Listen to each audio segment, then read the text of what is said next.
እኔ ራሱ ድራማ መሆኑን እያወቅሁ ፊልም መሆኑን እያወቅሁ አይቼ እስከምጨርስ ድረስ እያለቀስኩ ነበር። ማርያምን ራሴን እያመመኝ ነው ብታምኑኝም ባታምኑኝም ማለት ነው ቤተሰቦች። ለማንኛውም ሜላት እንግዲህ ደም ያስፈልጋታል ተብላ ደም ተፈልጎ የሀንዬ ደምና የአቶ መስፍን ሰላም ስለማይመሳሰል ምላሴ ነበር መስጠት የነበረበት።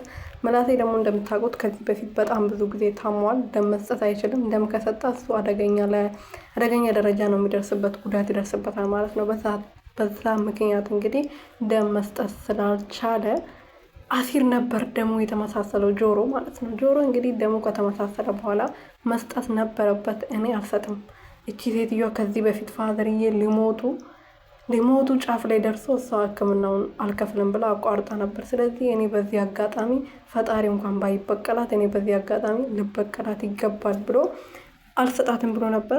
ሀንዬ ደግሞ ምንም አልመሰለኝም፣ አንተ ለአባቴ ብለህ ነው እንጂ ከሷ ጋር ምንም አገናኝቶ ጠላት አልሆንክም። ስለዚህ ጆሮ እኔ በአንተ ምንም ቂም አላስኩም፣ ለእኔ አንተ ትልቅ ቦታ አለክ በልቤ ብላ እቅፍ ስታረገው፣ ጆሮዬ ደግሞ ምን ይሆናል መሰላችሁ?